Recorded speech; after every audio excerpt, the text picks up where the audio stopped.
মুর্শিদাবাদে গিয়ে কালকে বারুইপুর নিয়ে বিভিন্ন রকমের মন্তব্য করলেন। আর আজকে তিনি এই বারুইপুরে আসলেন, পরিবারের সঙ্গে দেখা করলেন। এই বিষয়গুলো নিয়ে কি বলবেন? সর্বপ্রথমে আমি বলি, মুখ্যমন্ত্রীকে, তিনি রাজ্যের মুখ্যমন্ত্রী, বাংলার 11 কোটি মানুষের মুখ্যমন্ত্রী, তিনি আমাদের সকলার মুখ্যমন্ত্রী। সেই হিসাবে আমরা তাকে আন্তরিক শুভেচ্ছা জানাই, ধন্যবাদ জানাই। জানিয়ে কয়েকটি প্রশ্ন আমার মুখ্যমন্ত্রীর কাছে, এবং তিনি রাজ্যের মুখ্যমন্ত্রী মানে রাজ্যের সর্বময় কর্তা, তিনিই পুলিশ মন্ত্রী, তাঁর হাতে সর্বময় শক্তি। তাহলে তিনি রাজ্যের সমস্ত আইনকে নিয়ন্ত্রণ করেন এবং তার সাবজেক্টের উপরে তাঁর নেতৃত্বে সব চলে। সেই কারণে তাঁর দৃষ্টি আকর্ষণ করে বলতে চাই, প্রথম, বারুইপুরে যেদিন 4 জুলাই 2026 বাচ্চা মেয়েটি নিখোঁজ হয়, সেদিনের ঘটনায় যদি পুলিশের তৎপরতা সঠিক থাকতেন, তাহলে 5 তারিখে সকালবেলা ওই নাবালিকার ধর্ষণ হয়ে খুন হয়ে মরাদেহ বডি বস্তাভর্তি পানাপুকুর থেকে পাওয়া যেত না। এটা যেমন মারাত্মক অন্যায়, তার সাথে সাথে ওখানে আরেকজন যে ভাই, যে যার উপরে পাবলিক ভুল বোঝাবুঝি করে অমানসিকভাবে অত্যাচার করে তাকে মেরেছে, সেটাও একটা মারাত্মক বিপদ। কারণ তার বাড়ির একমাত্র উপার্জন, অসহায় বাবা মা, এটাকে আমরা ধিক্কার জানাই। আমি ওই বাড়িতে গিয়েছিলাম প্রথমে, পরবর্তীকালে বিভিন্ন রকম আইনে বাধার কারণে সেখানে গেলে নানান রকম প্রবলেম তৈরি করছে বলে যাইনি। আবার কি দেখলাম, এই ঘটনার সাথে সাথে আরও বারুইপুরে ঘটনাটা ঘটলো। কিন্তু সমস্ত ঘটনা এই পর্যন্ত যা ঘটেছে 4 তারিখ থেকে আর আজ পর্যন্ত, শুধু এখানের ঘটনা নয়, সূর্যপুরের ঘটনা নয়, সারা রাজ্যে জুড়ে বিভিন্ন জায়গায় এই ঘটনাটা ঘটতেই চলেছে। কিন্তু দুর্ভাগ্যের বিষয়, আমি মুখ্যমন্ত্রীর কালকেকার একটা বক্তব্য শুনেছি পশ্চিমবঙ্গের মধ্যে মুর্শিদাবাদ জেলার রেজিনগরে, এবং আজকের আবার বক্তব্য ছিলাম সেই নাবালিকা ধর্ষণ খুনে দক্ষিণ 24 পরগনা বারুইপুর সূর্যপুরে।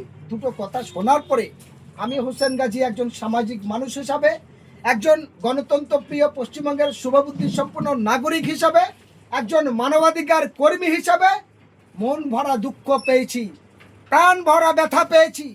এ বাংলা সম্প্রীতির বাংলা, এ ভারত সংবিধান সকলার সমান অধিকার দিয়েছে, আমাদের সকলার মিলেমিশে চলার, সকলার শান্তি সংহতির বাংলা, সম্প্রীতির বাংলা। কিন্তু তাদের কথার কাজের মধ্যে কি বিরমতা আছে, কতটা তফাৎ, লজ্জা লাগে এই সমস্ত কথা শুনলে। তার কারণ মুখ্যমন্ত্রী বললেন, আপনারা বারুইপুরের ঘটনা দেখেছেন তো, পুলিশের ভূমিকা, আপনারা মুখ্যমন্ত্রীর ভূমিকা দেখেছেন তো। তার আগে বলেছিলেন যে সকালে ধরবে, বিকালে খরচ হয়ে যাবে। আবার তিনি যখন বিধানসভায় বিরোধী দল নেতা ছিলেন, বিধানসভায় একটা বলছে, heat of the to moment, young ছেলেরা একটু আধা রেপ হতেই পারে। তাহলে আগের কথা এখনকার কথার মিল আকাশ আর জমিনের মধ্যে হলো। আমি মাননীয় মুখ্যমন্ত্রীকে বারুইপুরের ঘটনাকে ধন্যবাদ জানালাম, তিনি 2 পরিবারের ইনসাফ দিলেন, বিচার দিলেন। কিন্তু আমি জানতে চাই, আপনি বাংলার মুখ্যমন্ত্রী, আপনার দলের যে বিধায়ক হয়েছেন, সেই অভয়াকাণ্ড বিচার পেয়েছে? বাংলার মানুষের কাছে বলুন, আপনার দলের বিধায়ক, সেই তার মেয়ে, যার জন্য গোটা রাত দখল হলো, যার জন্য গোটা রাজ্যে জুড়ে আন্দোলন হলো, লড়াই হলো, কাকিমা, গোটা বাংলার মানুষের জন্য আপনি কি বলবেন? মাননীয় মুখ্যমন্ত্রী, গোটা বাংলার মানুষের জন্য আপনি কি বলবেন? আপনার যে প্যাকেট বয়ে বয়ে ঘুরতো, যে আপনার সমস্ত কাজগুলো করতেন, আপনার পিএ, আপনার অ্যাসিস্ট্যান্ট, সেই চন্দন, সে আজকের এই দেশ ছেড়ে চলে গেল। আপনার পিএ, সেই তার মা, অসহায় মা, আজ কোথায় বলবে বিচারের জন্য? কোনো জায়গা খুঁজে পাচ্ছে না। সে তার মায়ের বিচার কি আপনি দিয়েছেন? আপনি তো বাংলার মুখ্যমন্ত্রী, আপনি তো বাংলার পুলিশ মন্ত্রী, আপনি বলুন, আপনার সেই পেয়ে তার বিচার সে পেয়েছে কি? বলুন বাংলার মানুষের কাছে আওয়াজ করে। আপনাকে আমি ধন্যবাদ জানাতাম, আপনাকে স্যালুট জানাতাম তখনই, যদি আপনার পেয়ের বিচারটা আপনি দিতে পারতেন। যদি আপনার কথা, আপনার বুকের পাটা 4 হাত, আমি 8 হাতের মতো আপনাকে স্বাগত জানাতাম যদি আপনি অভয়কাণ্ডের বিচার দিতেন। আপনাকে স্যালুট জানাতাম যদি আপনি আনিস খানের পরিবারকে বিচার দিতেন। আপনার জুতো আমি মাথায় নিতাম যদি আবু সিদ্দিকের বাড়ি থেকে তুলে নিয়ে পিটে হত্যা করেছে তার বিচার দিতাম। আপনাকে আমি স্যালুট জানাতাম। বারুইপুরের একই সঙ্গে আরেকটা যে ঘটনা ঘটেছে, একসঙ্গে যারা খেলা করতেন সেখানে হিন্দু মুসলিম মিলিতভাবে সেখানে একসঙ্গে যারা খেলা করতেন তাদের পারিবারিকের মধ্যে নাবালক ছেলেকে খুন করেছে। আর সেই ঘটনাকে কেন্দ্র করে আপনি যে দল থেকে নির্বাচিত হয়ে এসেছেন, আপনি যে আরএসএস সংগঠনের সঙ্গে যুক্ত, সেই সংগঠন সেই দলের পক্ষ থেকে বারুইপুরে অন ক্যামেরা ভিডিও করে প্রকাশ্য বিএসএফ কে মারছে, সরকারি সম্পত্তি হসপিটাল ভাঙচুর করছে, প্রকাশ্য সেখানে দাঁড়িয়ে মুসলমানদের নামে জিহাদি করে গালাগালি করছে। অতএব জিহাদির শব্দটা কি জানেন? জিহাদির শব্দ আন্দোলন করা, লড়াই করা, জিহাদ করা, তার নাম হলো জিহাদি। জিহাদি মানে মুসলমান জঙ্গি নয়, মনে রাখতে হবে। আমরা জানতাম আরএসএস স্বয়ংসেবকের মধ্যে বহু জায়গায় অস্ত্র ট্রেনিং হয়েছে, বহু জায়গায় মানুষ মরেছে, এখনো পর্যন্ত আরএসএস এর দ্বারা বহু জায়গায় কতল হয়েছে। আপনি বলুন জিহাদি করে মুসলমানদের বলছেন, কিন্তু একটা মুসলমান অস্ত্র ট্রেনিং সারা ভারতবর্ষে কোথাও দিয়েছি? একটাও মাদ্রাসায় কোনো জঙ্গি ট্রেনিং হয়েছে প্রমাণ করতে পারবেন না। কারণ আমরা যারা মুসলমান বা আমরা যারা মাদ্রাসা বা মসজিদে ধার্মিক মানুষ, ভালো করে জেনে রাখুন, উত্তরপ্রদেশের দেহবন্দে থেকে ভারতবর্ষের স্বাধীনতার মূল কাঠামো তৈরি হয়েছিল।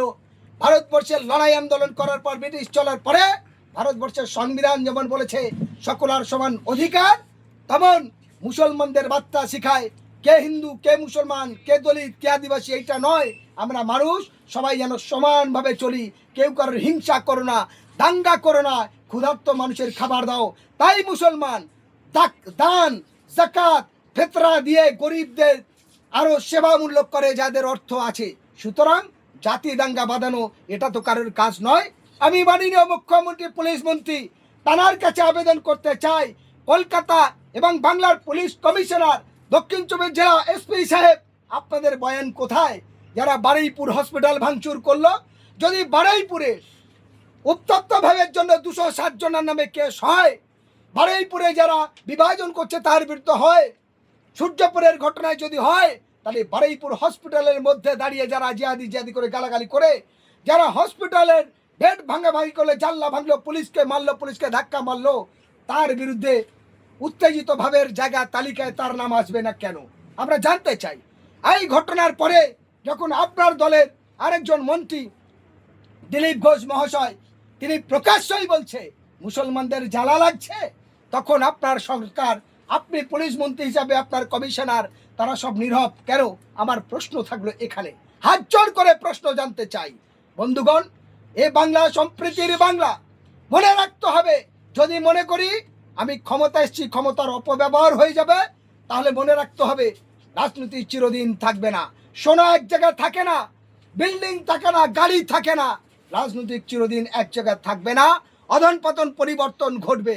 সেদিনের অবস্থা কি জায়গায় যাবে? তাই আমি রাজ্যের নবনির্বাচিত সরকার, মাননীয় মুখ্যমন্ত্রীর কাছে একটাই আবেদন করব, এ দেশ আমাদের সকলার, এ দেশের সংবিধান আমাদের সকলের। আমরা লজ্জা পাই যে বিজেপির পরিচালিতর মধ্যে দিয়ে ভারতবর্ষের বিভিন্ন রাজ্যে ক্ষমতায় আছে, সেখানে দেখি প্রকাশ্য মহিলাদের শ্লীলতাহানি হচ্ছে, বোরকা পরে খুলে সিঁদুর পরানো হচ্ছে, প্রকাশ্য রাস্তায় তরোয়াল ছুরি ঢুকে খুন করা হচ্ছে, রাস্তায় প্রকাশ্য পিটিয়ে মারা হচ্ছে। তাহলে কেন নরপশু জানোয়ার বাঘ এবং সিংহর মতো মানুষকে ছিঁড়ে ঘুরে খাচ্ছে? তাহলে কেন্দ্র সরকার বা সেই ডবল ইঞ্জিনের সরকারগুলো সেখানে তারা ভূমিকার কি নিচ্ছে? তাদের ভূমিকাটা কি? এটা প্রশ্ন করব না? আমি সারা ভারতবর্ষ ছেড়ে দিয়ে বাংলার কথা বলবো। মুখ্যমন্ত্রীর কাছে আবেদন করতে চাই, আপনি মুর্শিদাবাদে যে কথা বলেছেন, এই কথার কার্যকরী জায়গা যদি সঠিক হয়, তাহলে আপনি বলুন যে আপনার পিয়ের বিচার কতদিনের মধ্যে হবে? দ্রুততার সঙ্গে আপনি বিচার করুন। বারুইপুরে আরো একটা বক্তব্য শুনলাম মুখ্যমন্ত্রীর, তিনি বলেছেন যে পরিবার, যে শিশুর পরিবার নির্যাতিতা পরিবার, তার জন্য একটা আমি ঘোষণা করছি না, তার পরিবার যদি চায় তার ইত্যাদি করে দেবো। তার মানে ধোঁয়াশার সঙ্গে থাকলো নিশ্চিত গোপন কোনো আন্ডারস্ট্যান্ডিং, ওই পরিবার সংখ্যালঘু পরিবার বলে আন্ডারস্ট্যান্ডিং হয়ে একটাকে ধামাচাপা দিয়ে সমস্ত কেসগুলোকে উল্টে বাংলার মুখটা আরেক জায়গায় নিয়ে যেতে চাইছে। এটা একটা ধারণা তো হতেই পারে মন্তব্য। আমাদের বলার বক্তব্য, আজকে 25 লক্ষ টাকা ঘোষণা হলো যে বারুইপুরে আরেকজন যে খুন হয়েছিল সেই তাকে, কিন্তু আপনার পিয়ের পরিবার 25 লক্ষ টাকার ঘোষণা হলো না। আমরা উভয়কাণ্ডের ব্যাপার দেখলাম না, আমরা আরিয়ান বিশ্বাসের পরিবারকে দেখলাম না, আমরা আনিস খানের পরিবারকে দেখলাম না, আবু সিদ্দিকের পরিবারে দেখলাম না, মালদায় আবার নাবালিকা ধর্ষণ তার পরিবার দেখলাম না, উত্তর 24 পরগনায় একই ঘটনা দেখলাম না, সারা বাংলায় এই পর্যন্ত প্রায় আরো 4-5খানা ঘটনাটা ঘটেছে, তাদের পরিবারের এই বিচার হলো দেখলাম না। তাহলে যাচ্ছেটা কোথায়? কারণ বাংলার মানুষ যদি সূর্যপুরের ব্যাপারটা অভয়কাণ্ডের মতো গোটা রাজ্যের লড়াই আন্দোলন যদি বাজার গরম না হতো, তাহলে আজ ওই বারুইপুর সূর্যপুরের নির্যাতিতার পরিবার বিচার পেত না, এবং তার পুরো বিচার এখন হয়নি। অর্থের বিনিময় হোক আর যে কোনো গোপন চুক্তির বিনিময় হোক, ওই বাড়ির পরিবার হয়তো স্তব্ধ হতে চাইছে। গোটা বাংলার মানুষ তাদের লড়াই আন্দোলনের ফলে আজকের এই চেহারা, এই পরিবেশ, এই আন্দোলনে এই জায়গায় আসার কারণে কিন্তু এটা পাচ্ছে। তার সাথে সাথে সূর্যপুরের এই ঘটনাকে সামনে রেখে বাংলার মানুষকে বিকল্প পথে স্তব্ধ করার চেষ্টা করছে। আমি বাংলার মানুষের কাছে বলবো, বারুইপুরে আরও যে ঘটনাটা ঘটেছে, বারুইপুর হসপিটাল এবং ফুলতলায়, সেখান থেকে যে বাচ্চাটা কয়েকদিন আগে খুন হয়েছে তার পরিবার ইনসাফ বিচার পাচ্ছে। মনে রাখুন, অ্যারেস্ট হয়েছে যারা, তারা 3জন অ্যারেস্ট হয়েছে, 4জন, 3জন তার মধ্যে হিন্দু, এই 2জন হিন্দু 2জন মুসলিম। মনে রাখতে হবে কোথায় আছি আমরা। সুতরাং আজকের হিন্দু মুসলমানের যারা ভাগ করতে চাইছে, হিন্দু মুসলমান দলিত আদিবাসীর মধ্যে যারা দাঙ্গা লাগাতে চাইছে, তারা কারা? তারা সব আরএসএস এবং বিজেপির সঙ্গী সাথী বন্ধুরা। আমি মাননীয় মুখ্যমন্ত্রী আপনার কাছে করজোড়ে আবেদন করতে চাই, এদেশে আপনি যখন মুখ্যমন্ত্রী, পুলিশ মন্ত্রী, আপনার দলের সমস্ত মন্ত্রী বিধায়করা তারা বিধানসভায় যখন শপথ বাক্য পাঠ করে, তখন কি নিয়ে শপথ বাক্য পাঠ করেছিল? শপথ বাক্য পাঠ করেছিল আমার দেশের সেই সংবিধান, যেখানে আবুল কালাম আজাদ থেকে, মাতম কুলি হাজরা থেকে, ক্ষুদিরাম থেকে শুরু করে, নেতাজি সুভাষচন্দ্র বসু থেকে শুরু করে একাধিক হিন্দু, মুসলমান, দলিত, আদিবাসী, শিখ, ইসাই তাদের রক্ত ঝরিয়ে, তাদের স্ত্রীকে বিধবা করে, তাদের প্রাণ দেওয়ার পরে যে স্বাধীন হয়েছিল, সেই সংবিধান আপনি শপথ নিয়েছেন। সুতরাং আপনি বাংলার মুখ্যমন্ত্রী হিসাবে বাংলার সমগ্র জাতি, ধর্ম, বর্ণ নির্বিশেষে সবার মুখ্যমন্ত্রী সেই হিসাবে চলা দরকার।